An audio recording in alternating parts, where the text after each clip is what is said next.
तो hi guys, इस video में हम देखेंगे कि ये फ्रेश जोन और नॉन फ्रेश जोन के कुछ एग्जांपल जो है हम अलग अलग टाइम फ्रेम पे यहाँ पे समझेंगे। तो आपके सामने ये महिंद्रा एंड महिंद्रा का 2 आवर का टाइम फ्रेम का चार्ट है और यदि यहाँ पे आपको हाईलाइट करना होगा कि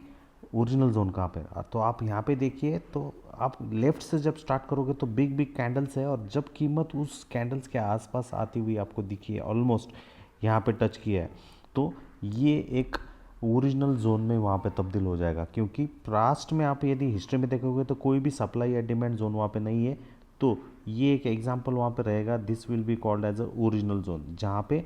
टच करने के बाद जनरली ओरिजिनल जोन एक ऐसा जोन रहता है जहाँ पे बहुत सारी ऑर्डर जो है पेंडिंग है और उसके बाद में वन साइडेड वाली मूव जो है आपको देखने को मिल जाती है। तो उसमें ये क्वालिफाई हो जाता है कि एक ओरिजिनल जोन वाला एरिया जहाँ से प्राइस ने टच किया, जो ऑर्डर्स पेंडिंग थी उनको सबको फिल कर दिया और उस जोन को फिल करने के बाद, ऑर्डर्स को फिल करने के बाद लगभग 2526 से ऑलमोस्ट 3000 तक वो रैली करता वहाँ पे दिखा है। अब मैंने इसमें एग्जांपल लिया तो इससे कोई भी ट्रेडिंग एडवाइस नहीं है, ये भी ध्यान रखिए। सिर्फ ओरिजिनल जोन कैसा होता है वो आपको यहाँ पे मैं समझा रहा हूँ। तो if I just highlight over here, तो आप देखिए यहाँ पे कोई भी सपोर्ट या रेजिस्टेंस नहीं है, तो इस जोन को जो है ओरिजिनल जोन कहा जाएगा। और जब ओरिजिनल जोन को प्राइस ने मतलब इस जोन को टच किया, आप यहाँ पे कहोगे कि यहाँ पे टच किया, यहाँ पे टच किया, नहीं, यहाँ पे गैप भी था और ये कैंडल बहुत ही तगड़ी मारूबूज कैंडल है। जैसे ही उसको टच कर दिया तो ये एक ओरिजिनल जोन के लिए वहाँ पे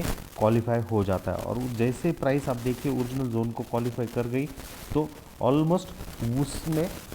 बदलाव जो है वन साइडेड वाली रैली होती दिखी। तो फ्यूचर में जब भी कीमत इस ओरिजिनल जोन को टच करती हुई आपको दिख जाती है तो ऑलमोस्ट उस जोन के आसपास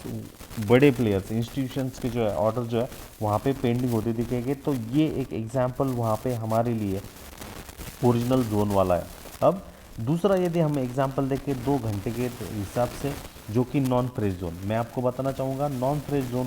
ऐसा रहता है जहाँ पे कीमत जो है रिटेस्ट के लिए आई है। आप यहाँ पे देखोगे तो इस 2 घंटे के टाइम फ्रेम के हिसाब से ये एक फ्रेश जोन था और इस फ्रेश जोन में जब कीमत आई थी वहाँ से फॉल हुआ, अगेन उसी जोन के आसपास जो है टैप करने के लिए प्राइस आई, जो भी पेंडिंग ऑर्डर्स थी उन ऑर्डर्स को ले गई और लेने के बाद आप देख सकते हो प्राइस जो है फॉल होता हुआ दिखा। तो ये एग्जांपल आपको लाइव मार्केट में, लाइव स्टॉक्स पर जो है वहाँ पे पहचानते हुए आना चाहिए, क्योंकि उसी का ज़बरदस्त यूटिलाइजेशन रहेगा। तो ये जोन जो है एक नॉन फ्रेश जोन में वहाँ पे तब्दील हो जाएगा और इस नॉन फ्रेश जोन में तब्दील हो जाने की वजह से आप देखिए प्राइस कितनी तगड़े तरीके वाला रिएक्शन जो है वहाँ पे होता हुआ दिखा और फॉल ऑलमोस्ट 200 से 300 पॉइंट वाला फॉल क्रिएट होता दिखा। दूसरी बात, इस नॉन फ्रेश जोन में कौन से डूज और डोंट्स है, कौन सी चीज़ों को आपको इग्नोर करना है वो देखिए। अब मैं यदि आपको अपोजिट साइड वाला एक जोन यहाँ पे दिखाऊं तो let me share with you. हाँ, तो यहाँ पे वो वाला जोन है। यदि आप इस जोन को यहाँ पे कंसिडर आउट करते हैं, यदि मैं इस जोन के आसपास लेके आ जाऊँ जो कि एक ओरिजिनल के लिए वो क्वालिफाई हो जाएगा, लेट मी शेयर हियर। हाँ, यहाँ पर तो आप इस साइड में देखोगे तो थोड़ा बहुत सपोर्ट या डिमांड जो है यहाँ पर है, जो कि 2676 के अराउंड है। बट उसके ऊपर यदि आप जाते हो तो एक बड़ी बड़ी वाली कैंडल्स है जो कि यहाँ पे कोई भी सप्लाई या डिमांड वाली चीज़ नहीं है और उस जोन के आसपास अब कीमत जो है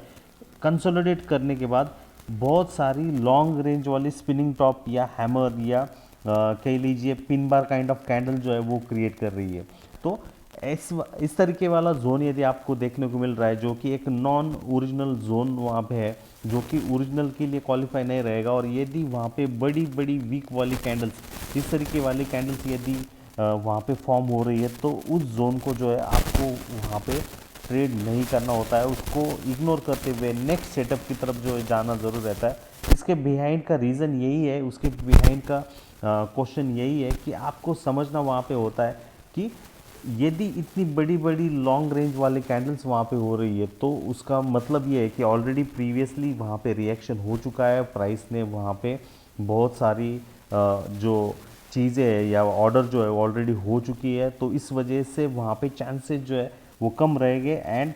सक्सेस होने की जगह अनसक्सेसफुल होने की चांसेस जो है इस वाले जोन के आसपास, इस तरीके वाले जोन के आसपास जो है सबसे ज़्यादा वहाँ पे होने के चांसेस होते हैं। तो इस बात को ध्यान रखना होता है जब भी आपको कोई भी फ्रेश या नॉन फ्रेश जोन वहाँ पे देखने को मिल रहा है, और यदि वहाँ पे long leg kind of candles या डोजी काइंड ऑफ कैंडल्स वहाँ पे देखने को मिल रही है, या हैमर या लोअर शैडो वाले कैंडल देखने को मिल रही है, तो आप उसको इग्नोर ही करिए। उस जगह पे जो है ट्रेड करने की कोशिश मत करिए, क्योंकि आपके सक्सेस होने के चांसेस जो है वहाँ पे बहुत ही कम हो जाएंगे, और इसी वजह से आपका ट्रेड जो है वहाँ पे फेल होने के सबसे ज़्यादा संभावना रहते हैं। तो इस जोन में इस तरीके वाली कैंडल है, भले ही प्राइस ने लास्ट टाइम वहाँ से बाउंस बैक किया था, बट ये एक नॉन ओरिजिनल जोन होने की वजह से यहाँ पे फेल होने के चांसेस जो है वो सबसे ज़्यादा रहेंगे, और इस तरीके वाले जोन को आपको इग्नोर करना होता है। उसके विपरीत यदि हम ऊपरी स्वरों पर जाते हैं और उस ऊपरी स्वरों पर यहाँ पे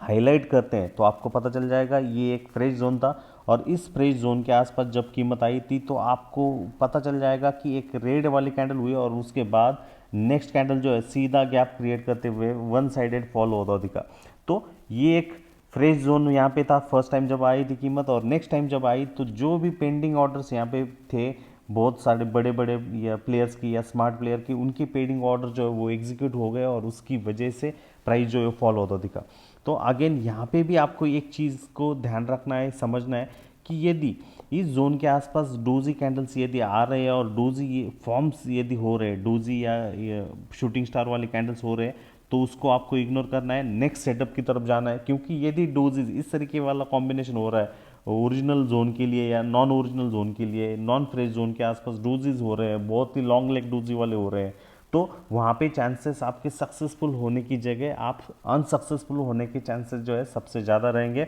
तो ये एक फ़र्क रहता है फ्रेश जोन में और नॉन फ्रेश जोन में, और दूसरा ओरिजिनल और नॉन ओरिजिनल जोन में। तो यही बात जो है आपके साथ वहाँ पे डिस्कस करनी थी। वो एग्जांपल जो है 2 घंटे के टाइम फ्रेम के हिसाब से है, और मेरी आपसे एक गुजारिश रहेगी, जो भी आप एनालिसिस कर रहे हो हाइयर टाइम फ्रेम में एनालिसिस करिए, और उसमें जो एनालिसिस आप करोगे आइदर वीकली या मंथली टाइम फ्रेम का यूटिलाइजेशन जो है वहाँ पे करिए, क्योंकि उससे जो रिजल्ट्स रहेंगे वो बहुत ही अच्छी तरीके वाले रिजल्ट्स या आउटकम वाले रिजल्ट्स वहाँ पे रहेंगे। ये बात अच्छी तरीके से ध्यान दीजिए। तो कैसा लगा आपको ये वीडियो, ज़रूर वीडियो को कमेंट बॉक्स में कमेंट करिए, और यदि आपने इस चैनल को अब तक सब्सक्राइब नहीं किया तो डेफिनेटली सब्सक्राइब करिए। धन्यवाद।